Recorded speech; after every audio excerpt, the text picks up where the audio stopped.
Get ready to drop the puck, take a free throw, and step up to the plate. It's time for the Metro East Sports Podcast on lineupmedia.fm.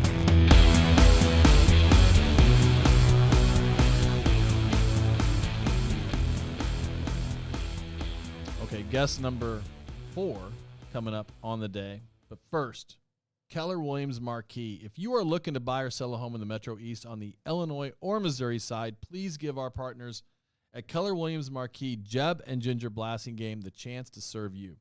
They have offices in Waterloo, O'Fallon, and Edwardsville with more than 130 agents. The Blassingames are a family-owned business that has helped over 5,000 families find just the right home. The Lipes are one of those families. Jeb and Ginger sold our house quickly, days, because they are experts at staging and pricing. In fact, it might have even been like one day. And they helped us find the perfect home, and they can do the same for you. No wonder they're ranked in the top 10 real estate teams in North America. Give Jeb and Ginger Blassingame a call at 618-578-9276 or check them out online at blassingamegroup.com. You will not be disappointed. All right, welcome to the show. Bill Roseberry, founding member of the Metro East Sports Podcast. Welcome back to the studio. It's awesome to be back, man. It's been a while since I've been in here. It has been a while, and you brought a guest with you. You brought Frank Akers. Welcome to the show. Well, thank you very much. And I was on the air before either of you guys were born. I don't know about Dave. Dave's a lot older than he looks. Yeah. Is that a compliment? I can't tell if that's a compliment or not, Rosie. That's I don't know. It is. It's a backhanded compliment, I guess. That's what it is. Well, welcome. I'm even older, and I started broadcasting more than 50 years ago. How did you start? What was your start? WSIE. Station manager. I wasn't the station manager when But you eventually became the station manager at WSIE. Eventually I did, but that was kind of a fluke. That was nothing I sought out. It was just something I was thrown into. So how'd you start out? Just behind the mic? I started out behind the mic. I wanted to be a sportscaster. And one of my high school classmates, Dwayne Statz, also wanted to be a sportscaster. So we came in. WSIE was coming on the air in September 1970. We tried out to be the football play-by-play team. Now, there were guys there who had been waiting 4 or 5 years for this when the station came on the air. We had no doubt. Football at SIUE. It was football, high school football. So the first game we did was Edwardsville versus Collinsville. Okay, what year again? September 1970. It was right after Morris Bradshaw graduated. Bob Hoskins? Bobby was before Morris. Yeah, okay. He was 65, I think, when he Dick graduated. Ford was the coach? Yes. We had been in the Southwestern Conference. That was our last year for the Oilers going to East Alton Wood River High School. That was their last year in the Southwestern Conference. That's right. So we were fresh. We knew the various teams, knew who the coaches were, although we didn't know them personally. I bet you most people have forgotten that Wood River High School, East Alton Wood River High School, at one point was in the Southwestern Conference. And most of the Oiler fans have right as well, unfortunately. Wood River was one of the powerhouse basketball programs in the state in the 30s, 40s, 50s. And with the legendary coach Chick Summers, there wasn't a Roxana High School until the late 40s. So all the kids in the Roxana School District now. Including Harry Gallatin. Yeah, he started at Wood River before he went to Roxana. And then the people at Wood River let Roxana High School start, and Harry went over there. Wow. CM was a 3-year school, and so he would get the best player, the best senior coming out of CM. No kidding. And Civic Memorial was a 3-year high school. There were a lot of 3-year high schools. CM would have been in what was considered a rural area at that time, and there were a lot of 3-year high schools. I wonder what was the logic on that? Why?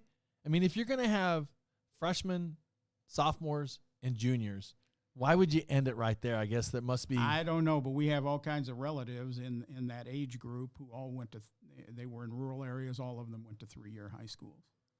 Can you think of what the other 3-year high schools were in the area? Around here? Besides Bethalto? If you're a listener and you know, send me an email, mespdave@gmail.com, and tell me who the other 3-year. It's been so fascinating. I've learned so much about the history of the Metro East.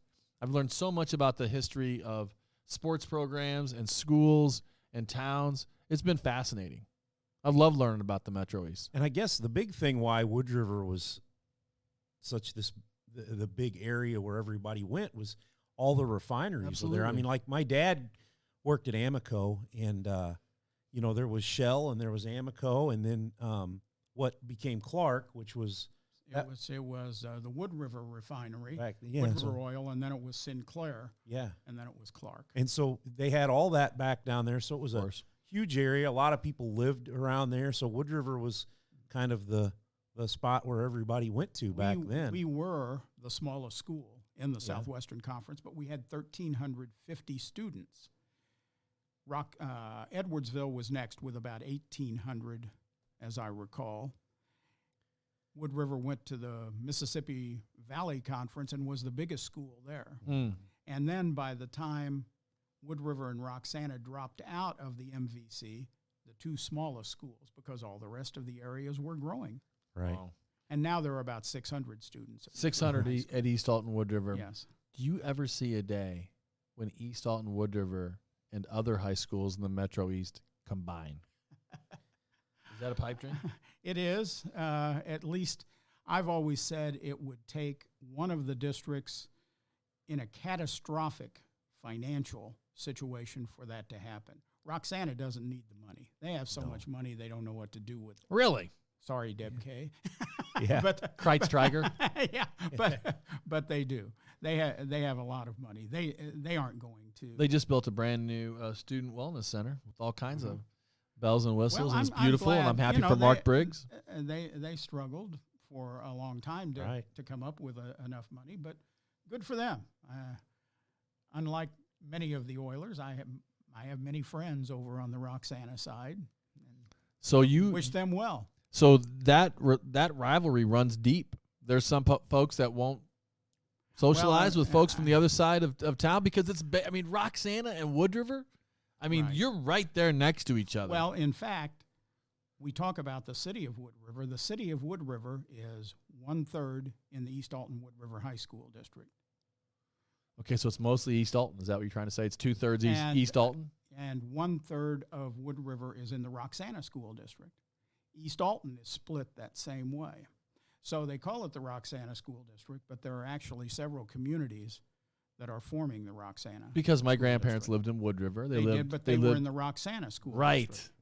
Right. How about that? So you graduated from Wood River. I did, but I grew up in East Alton. You could work. You Who's could on live in first? Hartford too and go to Wood River High School. Of course. Yes, all Yeah. of Hartford is in the East Alton. Wood And I River once, district. for a Christmas vacation for 6 weeks, was the male MAIL boy at the Shell refinery. Got to deliver the mail to the barrel house. Got to drive the car all around the finery. Got to Wow. organize the mail. I loved it. And you had to wear a hard hat and goggles and. I wore the hard, and I did I had to measure the samples and send them out, and I got to wear the hard hat, like you said, out in the plant, and I'd be wearing the hard hat around the office building, and they'd say, "Hey, Dave, you don't have to wear that in here," and I was like, "You just tried taking it off my head, man." I felt so tough and official. I got to wear a hard hat for the only time in my life, man. I loved it. They couldn't get that off my head. I used to do the safety and training videos when it was the Shell. Thought I recognized you telling me not Yeah. to slip. and that's what they were. Things like that. Someone fell. Someone dropped something. So you're telling me I on shouldn't their foot. use my back. What I say is expect the unexpected. That was one of my common phrases. Lift with your legs, young man. That's what I have to tell people But now they in my paid job as a amazingly- trainer. They paid amazingly well. Okay, but enough fun and games about the history of Wood River and Roxana, because then you became a baseball manager, senior and junior legion, for quite a long time. Well, actually, Dwayne Stats and I coached a team when we were 16 years old. How about that? We were the first. Shouldn't you have been playing? We were still playing, but we were coaching 9 and 10-year-olds. We were 16 and they were 9 and 10. But you discovered a passion for coaching at that age. I did. Well, they were short a coach. They'd come up with more players than they had coaches for. And the recreation director, Jerry Clapsaddle, called us in. Say that name again. Jerry Clapsaddle. That sounds like Some Mel. of his- It sounds like let's Mel see. Brooks made up that name. I think 2 of his sons still live all 3 of his sons. The still Clap live in- Saddles? They still do. They live in East Alton. That's I think fantastic. I've never maybe- heard that name before. maybe- That is a maybe pretty awesome Mike name. Clap Yeah. Saddle. I think Mike may live in Brighton, and he does. He's a Maytag repairman, or he was. That makes sense, I guess. Doesn't matter. But how it many was- years it you was an coach experiment. baseball? Over 30. Wow. I took a few years off in the middle to establish my career. I went to graduate school in journalism, and Where'd you go? I went to University of Illinois, what is now University of Illinois Springfield. It was still Sangamon State University. It was a program that was started by Paul Simon, the politician, not the singer. Not Garfunkel. Not Garfunkel's buddy. And he started it because he'd been a journalist. He'd been a newspaper publisher before he got into politics. And the idea was to pick 15 students who were semi-polished journalists, bring us to Springfield for a year, immerse us in state government so we would better be able to cover politics. Did it And work?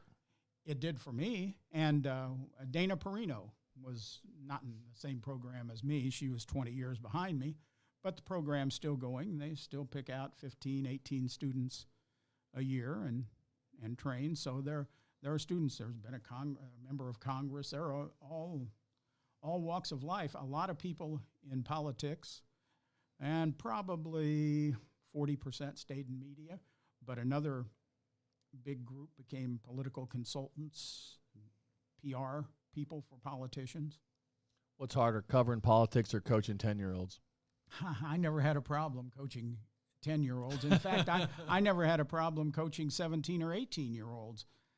I didn't always get along with their parents. That's more of a challenge these days. You think? That's what I was going to say.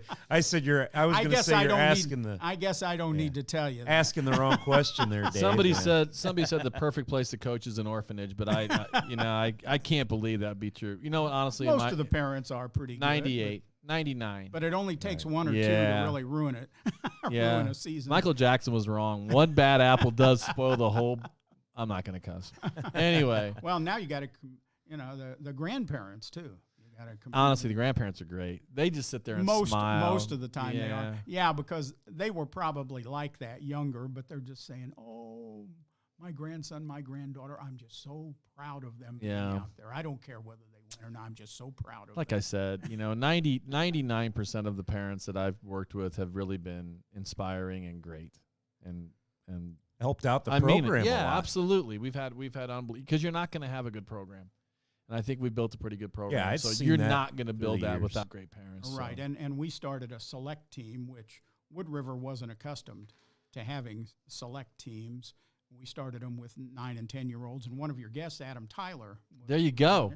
Adam was on that first select team that we came up with, and Adam played for that same team, all the way through high school. And college. Out of high school. Well, once he got too old, he had already completed his first year. No, I guess he played the summer after he graduated from high school for us. So talk about being the mayor. When did that happen? Well, it's unfortunate the way it happened, and that was a baseball coach too, my friend Fred Ufert. I feel like East Alton Wood River's had a lot of baseball mayors. And they have Yes. Joe Silkwood, Yeah, Right. who was part of our Gallatin group. Yeah. former Buzz- guest on the show. Buzz Kindle was the mayor of Roxana, and he was a longtime baseball coach. Mm-hmm. So, yeah, been quite a few. How many years were you the mayor? Just 2 years.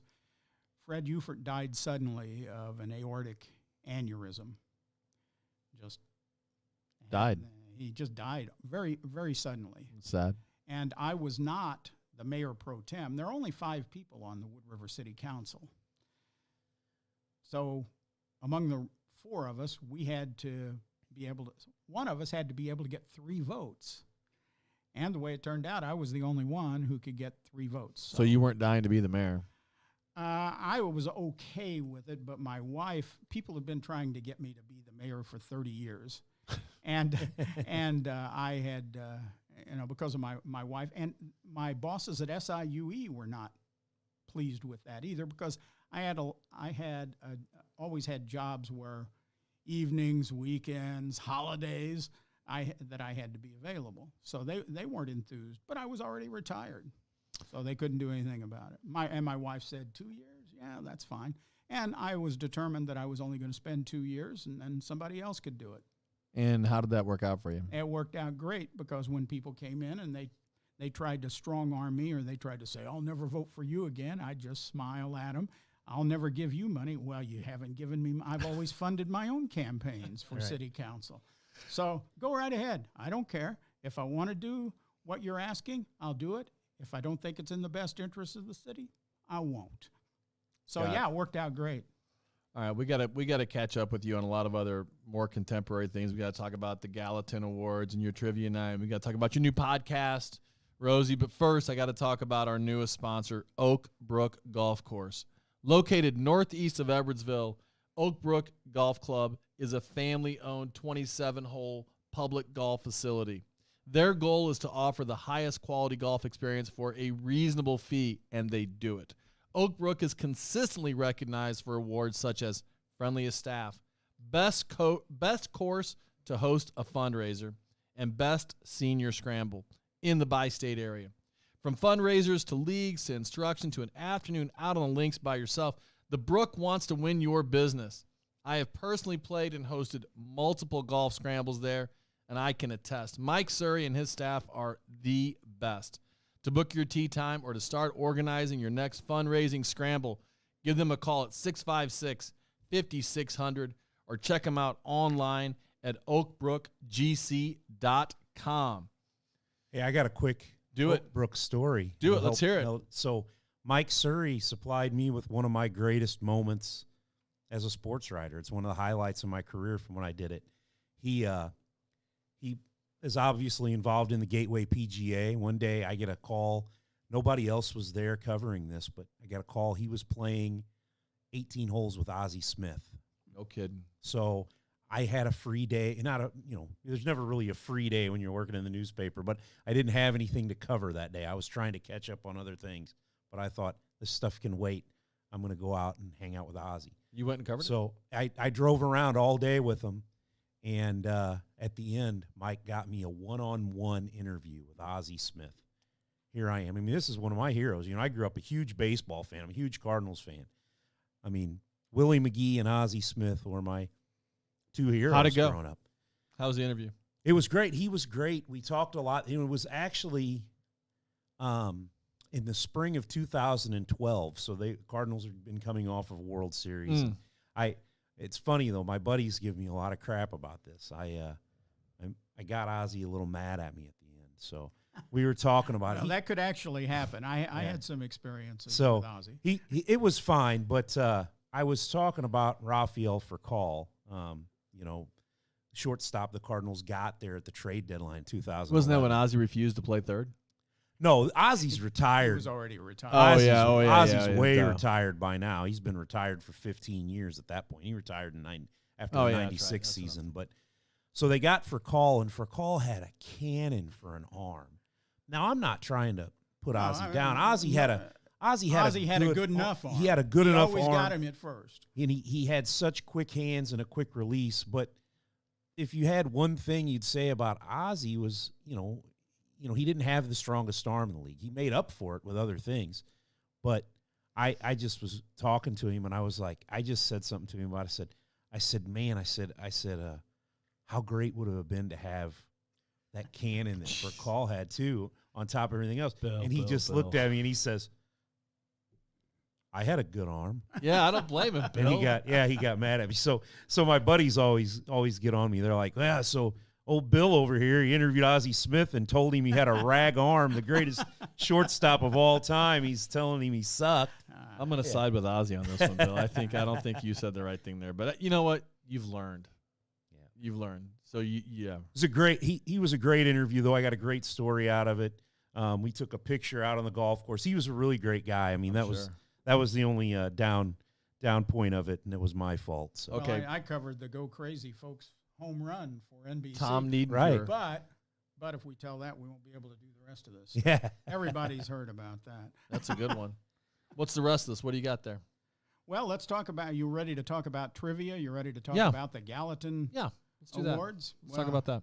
Okay. Well, the Gallatin Awards really started back in 1946 by the Alton Exchange Club, and it was an idea to take the best boys basketball players in the River Bend, and in that area, there was even Western Military Academy. You ever heard of Western Military Academy? Where was it? It was in Upper Alton. Okay. By the dental school. Okay. Not far from the dental school. I think they used part of the dental school, don't they? Didn't they take part of the dental school or not? I think Well, so. it's the dental school it's a took Christian part of school it. now. Yeah. Yes. In that area.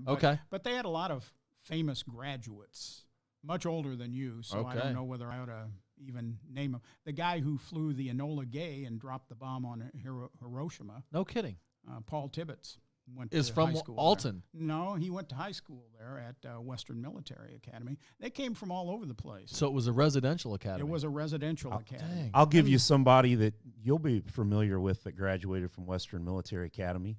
Okay. William Red Schmidt. No kidding. Yeah, he went there. I had a long talk with him before he passed away. I did some stories on him with the Advantage, and Red was he coached there actually, wrestled there and coached there. What too. year did it fold, I wonder? It was about 1970 because I had a job. I worked at a newsstand in Upper Alton, and those guys would all come in there, and they were wearing their uniforms and their name tags. And so I got to know quite a few of them. The majority of them, it seemed, were from the Chicago area. That's something. One Gallatin Award winner, or at the time the Alton Exchange Club winner for the Player of the Year was Carl Ducliff, if you know that name at all. Name is familiar. Duke's Bakery. Yeah. There you go. He's the only winner ever of this award from Western Military Academy. No kidding. Okay, so the award starts. In 1946, they added girls basketball awardees in 1994. Wow. And then, like most service clubs, their members were getting up in years, and it is a year-round task. When did you join the Gallatin Awards Committee? 2018. So you haven't been doing it that long. No, that's up when to we that formed. time, the Exchange Club did it, and the Exchange Club feared that would be it. But Bill and Steve Porter decided they wanted to keep it going. So you guys, went to John Simmons, the attorney? Steve and I got together and we talked about it. And, Steve had covered this since 1974. And this was pretty important to him. And I think that these kind of, social community events like this are very important. I think it's important to give these awards to the kids, recognize them for what they do, and it involves the entire community. They come out for a night, and it's a celebration of the season and the hard work, and everybody gets to get involved, and the kids from the different schools get to come together, and I think that stuff's very important. Okay, so when are the Gallatin Awards? It will be March 20th of 2022. And So we'll have after the seasons, Yes. after the state championships. We always have them either a week after or 2 weeks after state on a Sunday night. So it's always at the Best Western Premier Hotel in Alton there. But Steve and I reached out to John Simmons, the lawyer from over in Alton, and John helped us get this together. He helped us create a 501c3, so we have a tax exempt ID, and then we built our committee from there, and reached out to Frank, Joe Silkwood, and since then we've added Tim Lawrence and Trish Holmes to our committee. So we got a real good group of people that are running this, and we put in a lot of time for 2 days a year. Our trivia Bill night puts in a lot of time. He deserves a pat on the back for all of the work that he does. Okay, and when you give the Gallatin Awards, when the kids show up for the awards, do they know who's won the award, or is it like the No. Heisman? No, they don't know. So How many kids show up? I mean, Well, you figure there are 10 teams, and so you're probably going to have 12 to 15 from each. We're going to have probably 3 coaches or more. So every team, their whole team shows up? Yes. Most of them, not the entire team, Right. but they'll once in a while, you'll have more from some schools than others. Especially if they think they're going to win. Like Civic Memorial girls usually have a couple of tables full of people. They pretty much have their whole team there just about every year. And they've had a lot of success. Oh, the CM girls have Tori won. Standiford, did she win last time? Yes, she did. She won it last year. It was her and Jamarcus Gary from Alton were the two winners. Okay, so you said there's 10 schools from which you picked. Well, there are 10 5 programs. schools, a boys team and a girls team. You have Alton, Okay. Marquette Catholic, Roxana, Civic Wood River. Memorial, and East Alton Wood River High Schools. You have the boys program and the girls program. What you do is the coach will nominate who they want as their MVP. And so we get, those 10 names, 5 boys, 5 girls. And then they nominate 110% award winner, 5 boys, 5 girls. Now, none of those can be repeated. It has to be 2 different kids. And then we go out and each head coach votes, and then we'll vote, and then we get some other people from the area, media people like Greg Shawshackle will vote for it, Brent Birkland from WBGZ, guys that cover up that way will give us a vote, and then we'll see whoever has the most vote. You vote them, 1 through 5, or the first getting a 5, and then on down, and then whoever has the most points at the end is the winner. So it's worked out pretty well so far the way it's worked that way, and then we bring all 5 of them up there, and then we start giving out. Everybody gets a plaque, even if they don't get a trophy. They're getting a plaque saying that they were the team MVP. So we hand out all 5 plaques. We have about 30 plaques and trophies to hand out. Yeah, we hand out those plaques, and then they're all 5 standing up there holding their plaque, and then we announce The super winner. The winner is, and give them this trophy that stands, I don't know, it's a few, how tall would you say? I mean, you're the one that gets trophies made every year. It's about They're pretty it's big. 3 feet tall, Yeah. I would say. And all this stuff takes money, and so it's great what you're Right. doing for the kids and the basketball community amongst these 5 schools, but this takes money, and so to help fund this, you are having a trivia night in which I am participating, and I haven't guaranteed that I'm going to win, but I'm guaranteeing that I'm going to win because my partner is super smart, and I'm just going to sit there and not answer anything, but I'm not going to reveal anything about that. I'm just going to tell the listeners, I'm going to be there. I'm committed to this trivia night. Give us the details on the Gallatin trivia night. So it's going to be Saturday, November 13th at the Brick Hall in Bethalto, which is right next to the spacious, beautiful, renovated Locks Brick House. If you've never been there, Owned break by into a commercial. Yeah, I know, owned by Ross Locks. Let's do it. Ross Let's Locks, talk about the brick house. Yeah, if you It's always haven't been crowded there, when I go there, I know It's that. great. We've been having our meetings there, but Ross Locks, who was the former CM head basketball coach, Annie, a great player there, 1,000-point scorer. Ross opened it a few years ago. He bought it, and it was just a small community bar at that point, and he's expanded it. Now they have a huge patio. They have an outside bar area, and then he bought this other building next to it, which he renovated into a event space called the Brick Hall, and that's where we're going to have this. It's going to be really, really nice. This is the first year we've had it there, but it's going to be on November 13th.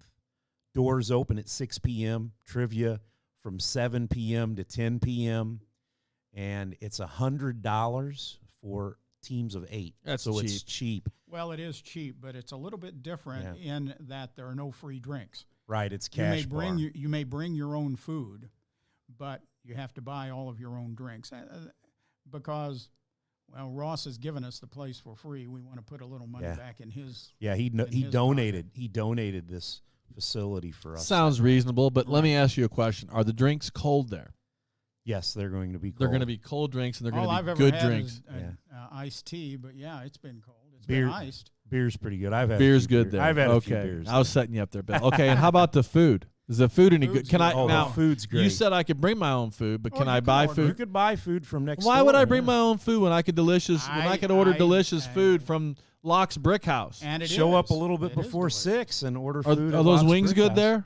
Yes, Yes. the wings, the burgers. You can Toasted build your own burger ravioli. there. No way. Their mozzarella sticks are Oh, about yeah, as they're big as excellent. my arm. Yeah, I mean Who they're was my huge. Who was my Locks man? Ty Locks? Was he the or Todd? Who was the tennis coach? I'm drawing a blank. on Ty? Ty, Ty is super nice Ross's guy. older brother. Very good. He's now the head basketball coach at Staunton High School. Very good. Former winner of the Gallatin Award. I did know that. Yeah. I did know that. Great guy. Great family. First family of Bethalto. Yeah, I CM would say basketball? so. Well, there's probably some argument about that because Right. they have several have had outstanding athletes. Yeah. Yeah, Todd Locks, the oldest brother, also owns Pride Fitness down in Wood River. So, yeah, but yeah, for this award, this is a huge night for us. We got a ton of sponsors. We got some great raffle items we're going to give away. A lot of local restaurants have provided stuff for us, and some other local places in the River Bend and golf courses, and we'll have all that stuff there. So bring extra money for the raffles. It's going to be a great time, and you're going to have some competition because you got some of your former guests in here. They're going to have tables here that night too. Brother, we're gonna finish last place. I'm teasing. I'm talking. I'm just talking to get people excited. I'm gonna show up there and beat Lipe. I'm gonna shut him up. So Mike You showed me. Arbuthnot is going to have a table. oh, he's so much smarter than me. Mark Briggs is going to have a table. Well, those guys are just all so much older than me. They know they know so much more because they've been living on this rock for so much longer. So I can't keep up with those guys. And my parents are going to have a team too. So Well, that's good. they won't know anything from the last 20 years. So you'll be better. There. I'm looking forward to playing. I've played in your trivia nights when you had the softball. Was that the Rage? Yeah, my Rage softball team. I had a those good were time great. at those. I played with Dr. Stewart and Katie Stewart and Dean Dean Chickadance. came. Yeah, Dean Chickadance. We had came, a good time. So I'm looking forward to this one, representing the Metro East Sports podcast, and I'll be there for that. And folks who want more information to participate in this great trivia night at this awesome venue should call Bill Roseberry at 618-977-5668. 618-977-5668. Well, how Always about say that? it twice.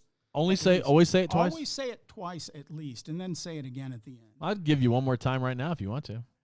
Bill Roseberry, 618-977-5668. It's got a nice ring to That's- it. You did a hell of a job reading it too. I got to be honest. That's profession. That's a professional right there. We can learn. I some should have had you do my read, my advertisement read. Well, That- as I told you off the air, there are commercials. I miss doing commercials. oh, I you used- missed them. I thought you Yeah. said that's the thing you No, don't miss. No, I miss doing commercials. I loved doing commercials, mainly because it was extra money for me usually. You just sound. I mean, you do sound smooth. You sound like all the cartoon good guys from my youth. You know what I mean? Like you sound like the good professor in something like good cartoons. Well, you I have a was good radio. I was kind of a professor, a character. at least an adjunct professor. Cool. Adjunct professor. Yeah, Supplant I your always own- hated that title. It's kind of a weird But title. I would it's a always weird tell word. the students on the first day, don't call me doctor because I'm not a doctor. I have a master's degree. Very good. And don't call me professor because I'm not a professor. All right, Rosie, we got a podcast to talk about. Not this podcast, but your podcast, which is It's called Coach Speak, hosted by you. WBGZ Radio is Okay. where I'm recording at, and it's actually sponsored by Steve Medford, Edward Jones financial analyst, and Marquette Catholic boys basketball player. Steve will be on with me sometimes. This podcast has been going for a while. Steve and Nick Darr, the station manager at WBGZ. He played ball for me. Nick Darr, yeah, he's a Wood River High School grad. There you go. So they, Steve and Nick had been doing it for a while, and they've just gotten so busy with other things in life, and Steve with coaching and trying to run his own business. They asked me to come in, and Is Steve coaching at Marquette still? yes. So he's pretty busy right now. So the first episode with me as host dropped on Sunday. It was myself and Steve Porter. Steve came in a long time, legendary sports writer, Right. from the Telegraph. He's been and on the here a couple Advantage. times. Right. And so, and then I have Brian Hudson, who made it to AAA this year with the Chicago Cubs, and Pete Kleeman, who was his pitching coach. I coached with at him. Alton. Yeah, coached with him. He went to Roxana High School. He went to Roxana and SIUE. He's the pitching coach at Alton High School right now, and played at Lewis and Clark and SIUE. So Brian and Pete will be coming up this next week. But you're coming up. I'm gonna have you as a future guest. You were desperate. Yeah. When you booked me, I kept thinking, why? What's going on? Am I gonna walk in and people are gonna shake me down for my auto? Why do you want me on that pod? What are we gonna talk about? You're gonna get to talk about yourself. And here you don't get to. You get to talk about everybody else. This time we're gonna get to talk about what makes Dave Leip tick as a coach. We are going to talk about everything else. We're going to talk about my favorite Fleetwood Mac album. We're going to talk about all kinds of things. I am the least interesting topic. We're gonna find out what made Dave Leip, grow into the fantastic tennis coach he is today. How he built this mega program. Why don't you ask my mom? Tomorrow's her birthday. Yeah, if you want to hear good things, ask my mom. Ask your mom. If you want to hear the truth, ask everybody else. She's the only person that's really impressed with me. Everybody else could give a damn. To be honest with you. what you've done with this too. I mean, since you got rid of me, this thing's even better. We have. You know what? We started a podcast in February of 2020. And 6 weeks later, the world went into a pandemic mode. And we got stuck, and then we came back, and it was pretty tough to talk about sports because there wasn't a lot going on, and we talked about the few sports that were going on for months. And now that we finally have the world back, we have really moved in the right direction. And I want to thank the listeners. I'm going to thank you for your help getting this thing started. But every week we just matriculate in the right direction, and it's been awesome, man. Yeah, it sucked for me. Because I lost my job through all that too. So we had started this, and then there wasn't anything to do, and then there wasn't anything for me to do at work. So I was let go, and now I'm a training supervisor for Geodis, which is one of the warehouse companies down here in Edwardsville, and I'm training new employees all the time, and you're not in the sports business anymore. So this podcast is coming back, in. and I'm going to do a little bit on the side, and I think this Coach Speak podcast is going to help me in my career now, because basically what I'm doing now is I'm coaching people to be able to do their job well and try and motivate and inspire them to do their job right. So I'm like a sponge when I'm listening to all you guys that have coached for so long and all these different personalities and how to handle those things, because those are the things that I have to do every day now at work. I'm kind of a coach myself. If I were trying to motivate employees, the number one thing that I would use is money.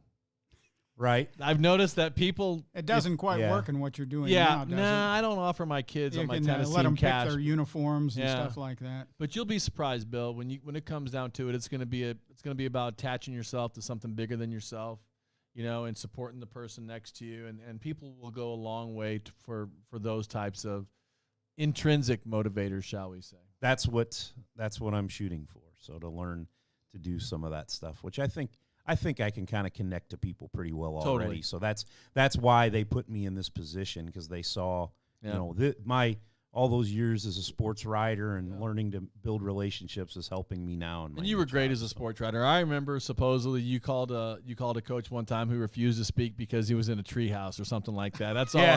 That's all I can. Don't you point at me. We're not going there. I forgot. We are.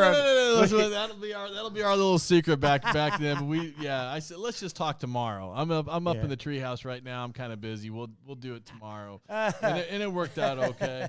Anything else you guys want to say about the Gallatin Awards or about your trivia night? I'm looking forward to playing. I'm looking forward to covering your awards, and we'll bring you back. How about I promise to bring in the Gallatin Award winners in on the show afterwards, post-award. Okay. I'm sure you're going to have them on your podcast too, but I would love to have them on here. Yeah, that's a great idea. Yeah, when we get to that point, we can do that. One other thing I didn't get to bring up about something cool that we've done with this is now we haven't had a trivia night since 2019 now, I guess. Yeah, so but what we were doing when we going into the 2018 season and started the trivia night, we asked coaches to bring the kids with them to the trivia night so they could so they could volunteer, and we'll have that this year too. And so our first year we had Donovan Clay from Alton, Sweet, and Richard Bratcher from Alton, and they came and they were our runners. They did everything. Then Don turned around in the spring and won. He was the male player of the year. Then the next year we had Anna Hall and Cortland Tyus. Then we saw Donovan in the MVC, the Missouri Valley Conference Tournament. Right, yeah, he did great. He's at Missouri State now. killing it. But then the next year we had Anna Hall and Cortland Tyus from CM come, and they volunteered. And then that next spring, Anna Hall won as the player of the year for the female award. So we're trying to get some kids there that night, and I feel like it makes them appreciate the award better, that they've done a little work to get to that point, and it makes it mean a little bit more to them because they're around it a little bit more. And that's something else that I want them to get. And why not do a little bit of work for something that's going to benefit you, right? Yeah. And we're raising money for the dinners. The dinners wind up costing more than twice as much as the trophies and plaques. Right. Yeah. Because we're buying them for everyone. Except the parents will buy their own, and any community members that want to come. But the coaches and the kids, free dinners that night. So we also have basketballs that we give away. We have boys and girls basketballs, and the night of the banquet, we'll raffle those out and to the kids in the crowd. And most of the kids, if they don't leave with a trophy, they're leaving with a basketball. So just about everybody gets something that night. What a cool event. Yep. The Gallatin Basketball Player of the Year Awards coming up in March, and the Trivia Night coming up soon. And folks can call one more time. They can call Bill Roseberry. What's your number, Bill? 618-977-5668. 618-977-5668. I almost got it wrong, didn't I? I guess I read it too many times. That was like honey dripping right on top of that microphone right there, listening to your voice. That was Now about if I do it like this. Yeah, I don't think so. I can do voices too. I used to do those on commercials. That's a pretty good one. That's a pretty good one right there. But I don't think anybody will be offended. But if you are, that was Frank Akers. insulting your Southern twang right there. Well, guys, thanks so much for coming by. I really appreciate you. I asked you to come by for 10 minutes, and look, you stayed for 41. Oh, 41. How about that? Look at that. Wow. Clock don't lie. Well, so what are you going to do for other guests now? You're done? I don't know. They're going to feel cheated.